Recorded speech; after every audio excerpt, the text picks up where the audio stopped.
तो गरुड़ पुराण में लिखा है कि पीयताम भुंजताम पानः अन्नमूच तदेति ते पीत मात्रेण तेनैव दग्नात्रा निपतन्ते थे। इस श्लोक की व्याख्या करूं उससे पहले ये सुन लीजिए, जो लोग किसी की आजीविका छीनते हैं उन्हें 100 गाय मारने का पाप लगता है, ऐसा गरुड़ पुराण में लिखा। आप किसी को या हम किसी को नौकरी न दे पाए, काम न दे पाए, तो उन्हें का काम मत छीनिए। कंपनी के जो बॉस लोग होते हैं, ऊंचे स्थान पर बैठे हैं, उनको यदि सलाम न की जाए, उनकी चापलूसी न की जाए, तो यह लोगों के पीछे पड़ जाते हैं। यदि ऐसे लोग मुझे सुन पा रहे हैं, उनकी घरवालियां सुन रही हैं, तो अपने साहब को यह बोलना, हाँ श्री गया जी की धरती से हमने ये सुना है, जो किसी की आजीविका छीनता है उसे 100 गाय मारने का तत्काल पाप लगता है, वो गौ हत्यारे के बराबर होता है।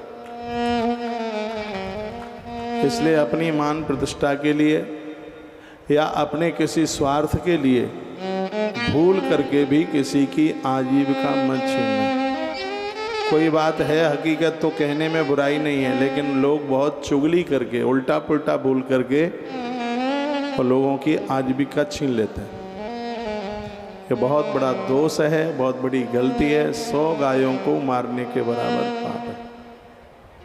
जो एक किसी को काम देता है उसके तो बहुत बड़े पुण्य हैं, यज्ञ से बढ़कर के पुण्य है। आपके एक सहयोग में किसी को काम मिला, उससे कितने परिवार में उन लोगों की रोटियां चलती हैं।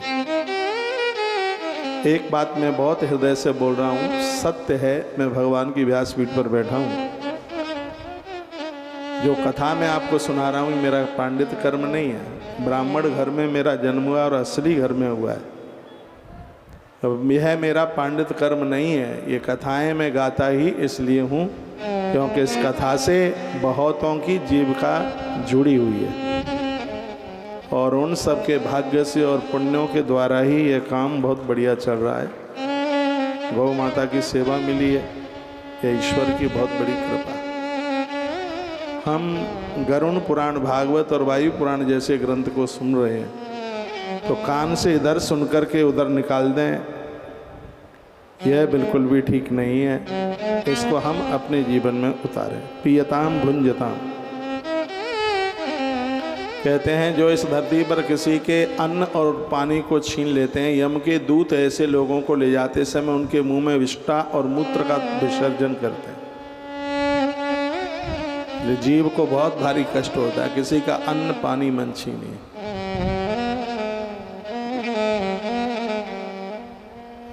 मेरी बहनें बहुत गलतियां कर रही हैं, आप बुरा नहीं मानिए, एक भाई के नाते मैं तुम्हें बोल रहा हूं।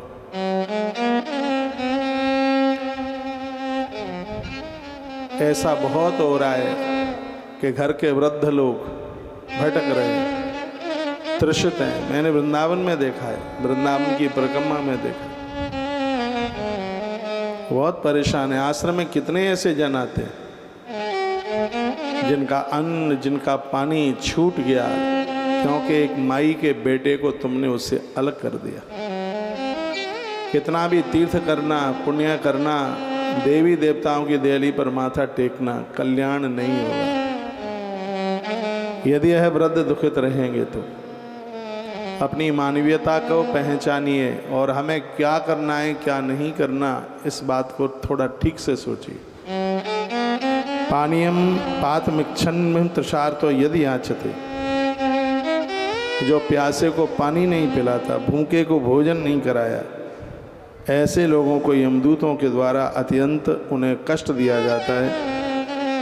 यहाँ तक कि उनको गर्म तेल उनके मुंह में डाला जाता है। एक जगह तो लिखा है कि यम के दूत उनके मुख में विष्ठा और मूत्र का त्याग करते हैं।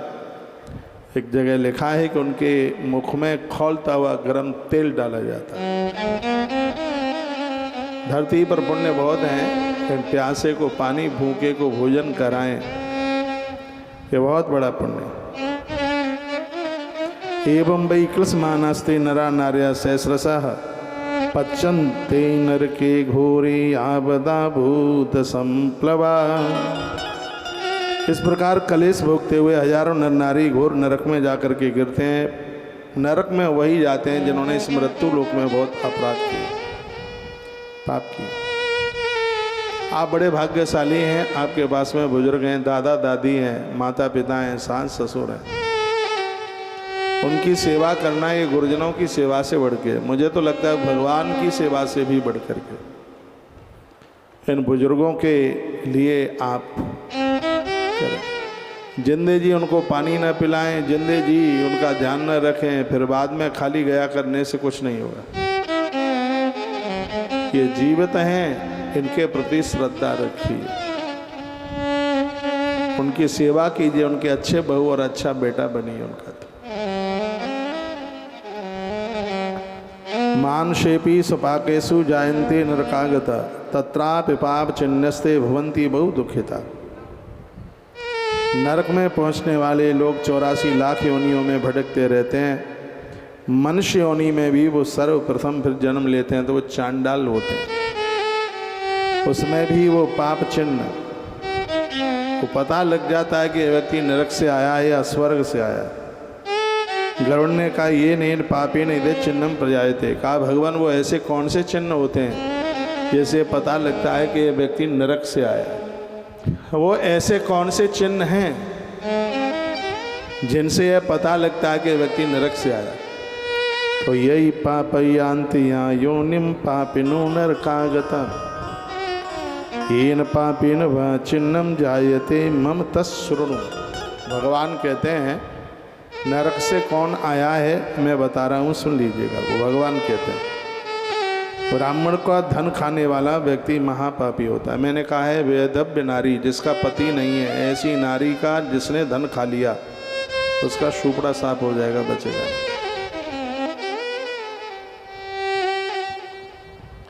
वेदव्य नारी, मंदिर का पुजारी, गुरु, ब्राह्मण जन,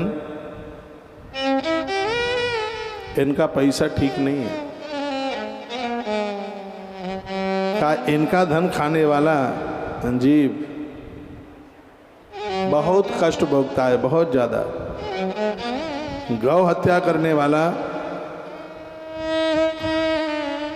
वह भी दुर्गति को प्राप्त होता है। कन्या की हत्या करने वाला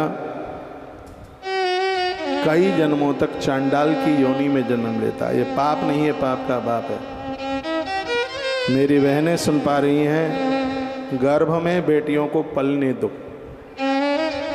इनको मारो मत। यह है देश का दुर्भाग्य है कि आज कन्याओं को पेट से जिंदा निकलने नहीं दिया जा रहा है। नहीं तो भ्रूण हत्या करने वाले, बेटियों को मारने वाले क्या होते हैं। अब मैं यहाँ से इसलिए नहीं बोल रहा हूँ, यदि इस चिन्ह में वो लोग हैं तो उनको बड़ा बुरा लगेगा।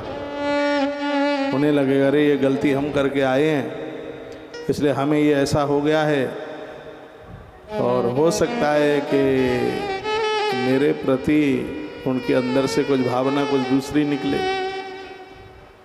मेरे प्रति कुछ भी समझें उससे मुझे दिक्कत नहीं है, लेकिन आपकी सास और आपका पति या आपकी पत्नी आपको ये कहे कि अच्छा तुम ये पाप करके आए हो, महाराज ने सही कहा इसलिए तुम्हें ये चिन्ह मिले, तो उसमें बहुत बड़ी पीड़ा होगी, बहुत दुख होगा।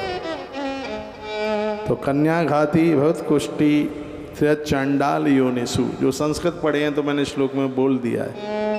बेटी को मारने वाले लोग धरती पर क्या बन करके आते हैं।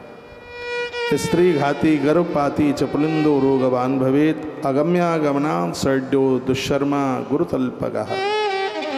स्त्री की हत्या करने वाले, गर्भपात करने वाले, पराई स्त्री के साथ संबंध बनाने वाले नपुंसक बनकर के इस धरती पर पैदा होता है। वो अपने गृहस्थ जीवन में संतान को जन्म देने के लायक नहीं होते। ये गरुड़ पुराण दर्शन कर लो, मेरे सामने ग्रंथ रखा है, जिसके वक्ता स्वयं भगवान नारायण हैं और श्रोता गरुड़ देव हैं। वह कथा अपने आप में बहुत विलक्षण है, बहुत अद्भुत है।